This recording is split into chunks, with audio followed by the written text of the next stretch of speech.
拥有一个周震南，你就同时拥有周8岁、周18和周28。周震南，不夸张的说，你是所有学生里面我见到过整个比赛进步最大的，我以你为傲。他到后期的时候，我们比赛的时候，他整个的舞台表现力什么都特别棒。然后你知道吗？在所有的孩子里面，我几乎没有怎么去关心你。我真的，你记得吗？在比赛的时候，他总是被自己投票投回来。为什么？他总是被自己被投票投回来，都被投票。因为我觉得他的人气高，所以我就忽略了他。其实我对他也是很亏欠的。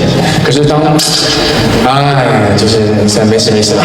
这是个好孩子，特别好的孩子，真的很好，加油。说去年有些选手每个星期自己写歌写到凌晨，然后不睡觉，一个星期练舞练得跟傻子一样。我说的人就是你站在你旁边的楠楠哥。对他这个年纪来说，他真的好成熟。他想的事情，他对音乐上的品味，他坚持的东西都非常的成熟。我觉得小南是我看过在他这个年龄段很不可多得的这么一块材料。他很明白自己在干什么，他也很清楚自己想要什么。经过这2次的接触之后，也有点颠覆我对他这个年纪的人认知。我跟你接触了几次了，有点超乎我的想象。可能第一印象你的年纪比较小，可能会带着一个刻板印象在看你，但是就你挺有自己想法的。一个感受就是，我觉得他的经历其实挺多的，尤其是对孤独的经历，因为他有很多时间是自己在不同的国家和城市待着。每一个少年都说我希望自由，希望孤独和远方，但是当你真的走到诗和远方的那一块的时候，你内心所见所感受的不是那么轻易能表达出来的。所以我觉得他是一个对这些感悟和感受都很认真对待的人，他都把它放到了心里。然后他也男孩嘛，想表达很 tough， 我很坚强，但内心绝对是非常柔软的，绝对非常多泪点的。然后导演就找来跟我谈，就跟我说了一个哇，打击太大了。他说小吴，连周震南就是连比你小那么多周震南，说他的音乐内容知道的东西都比我多。你那我就觉得哇。的确是，后面我就为什么我会比较我一定要进修这个，因为那个导演对我影响很大。大家都不想跟何子一组，然后这就让楠楠和何子一组，只有楠楠。对 ，OK， 他愿意，他也没有愿意吧，反正他就说那大家都不跟，那我就跟。我觉得反正挺感谢他的。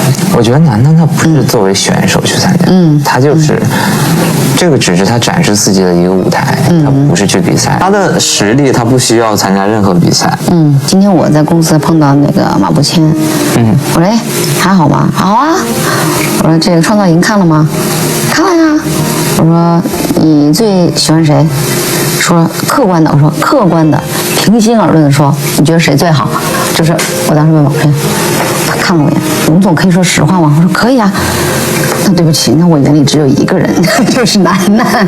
他说我这是没有办法的事情，我不管怎么样，我看到的就是他，而且我认为他就是好，他就是好。他说不是说咱们公司其他的兄弟不好，他说因为我第一，我们是这么一路走过来，就跟你刚刚说的话一模一样，就是那在我眼里，他是我的兄弟，我就觉得他是最好的。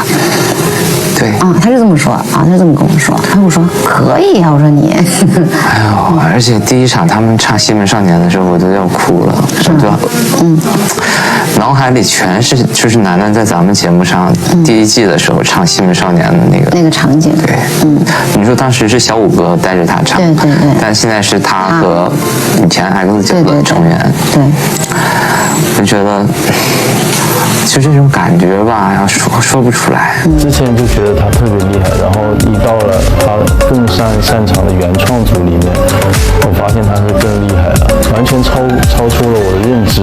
因为他对我帮助很大，对，因为很多时候，比如说那个时候，可能我得到外界消息，别人说我，就网上有人说我嘛，说我的一些就监督我的不好嘛，然后我肯定会很难受，我就跟正南哥说，正南哥他就跟我聊了很久，所以我对他一直就是一直放在内心。对，所以我当时觉得我要走了，我就肯定想写封信给他。我跟他在一起聊的时候，完全是感受不到他是个孩子，甚至有的时候的一些想法会想的比我还要多。还有周震南说 rap 的时候，他在舞台上的那种感觉，我很喜欢。还有就是我真的好好夸夸他，他是有着一个超强大的内心，在他这个年纪能说出这样的话，能做出这样的事儿，然后对自己要求这么高，很棒。我非常开心看到你已经在一个水平上面，而且你在不断挑战自己，而且在不断进步的一个人。你今天我觉得你能够拿到一个最高分是有原因的，我非常荣幸能够当你的班主任。虽然我没有教你很多东西，但是这个是你的天分，而且你不断去把你自己最好的一面呈现出来，继续加油。我心目中，我觉得在我们这一班里面进步最大还是周震南，但是我觉得这一票我不想用一个推荐的给他，就感觉我希望变成一个对他的一种鼓励。对于我来说，最后能够争夺在我们男团里面的中间的位置，这个男生是最重要。我希望能够周震南不要辜负我对你的期望，也不要辜负创始人对你的一种期望。周震南，加油！创造营2019中，你最欣赏的学员是谁？我最欣赏的人蛮多，但最欣赏的还是周震南。对，因为楠楠是一个18岁但拥有非常健全的自我世界的一个人，自己的这个世界非常的牢固，而且三观也非常的正，并且有自己想追求的非常明确的一个方向。最可怕的就是他每一项技能都是带段位的，就是没有短板，对，所以特别欣赏他。因为我们之前就有合作过，然后私下也是朋友，就是他是一个非常非常有自己独立想法的一个热爱音乐的孩子，而且他在音乐方面的就是他的见解和他在未来啊，我很看好他，我觉得他未来会是一个非常了不起的小孩。是，对，所以我们之前呢，他跟我分享了一些他自己还没有，现在还没有发的 MV 吧，应该还没发。然后我们一块儿聊音乐的时候，我觉得他好有想法，好厉害哦！就我在他那个年龄的时候，我还在摸索的东西，跟他现在已经知道的东西，已经不在一个层面上了。他很厉害，所以以后会非常了不起。那全曲我们另外一个亮点，那就是周震南这个8小节不换气的 rap，让人真的觉得挺惊艳的。我想问一下，他这部分当时的设计有什么特别的考虑？首先，这个段落呢是周震南自己的一个 solo 片段。那么我当时拿到他这份词的时候呢，也意识到他在这里面加入了大量的这种说唱上面的叠词，而且密度是非常高的。其实首先从气息上来讲，对周震南就是一个很大的挑战，气息上面的把控。但是呢，他的完成度非常非常的高。当时我们在录制的时候，基本上就是一遍过了。其实可以在他身上发现出他自己对音乐追求这种多样性上面的突破。逐渐的在刷新这方面的认知，这一点是他身上非常非常可贵的一个成长。那么我相信大家听到这个片段里面，也可以感受到他的一个进步。那不用讲了，一直我是非常的欣赏楠楠，楠楠有着就是超乎他年纪的这种沉稳啊，但是呢，始终我一直心里也特别的有一点点的心疼或者担忧，就觉得再怎么说也只是一个20出头的孩子嘛。其实我觉得队长未必是那个一直走在前面的人，但是肯定是一个团的底线的人。他永远在我心里都有10000分的可能。其实让我最意外的是周震南，因为之前不太了解，大概脑子有一点印象，好像是男团的这个成员呀，然后现在很火呀，很流量明星，基本也是停留在这个层面。这次因为有很多次要跟学生去探讨他的作品，让我确实刮目相看。他对音乐性的理解，我可以说是我这爸爸，是我能希望看到的一个年轻人对音乐有判断力的人，他是。然后，周震南，我觉得很有才华。今天我看吹的这个 clarinet，给我震撼的，因为我之前不知道。他就学了2个月就能吹成这样，吹得这么好，这个确实是很震撼。楠楠真是少年老成，我非常喜欢楠楠。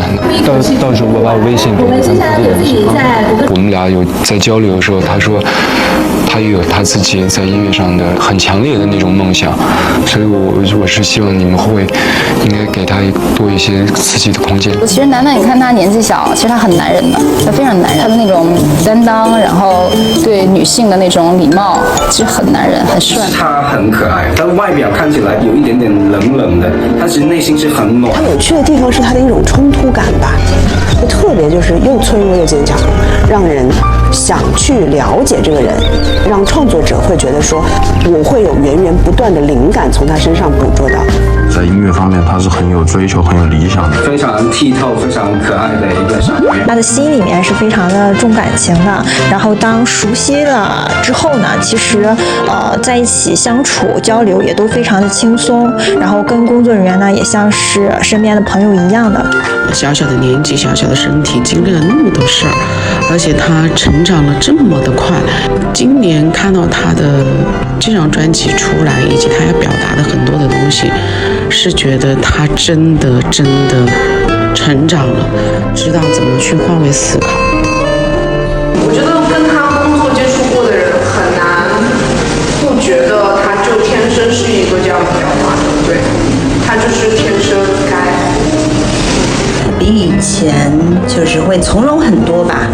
真的跟5年前的那个周震南，除了他内心的那种悸动没有变过之外，他的整个人的面貌，整个人对事情的理解，我觉得是成熟了很多。在鲜花和掌声里面，那个最真实的自己应该往哪里去，所以我觉得这是他身上最可贵的品质。之前比较炸裂的，或者说命题比较大的那些音乐，其实也是他。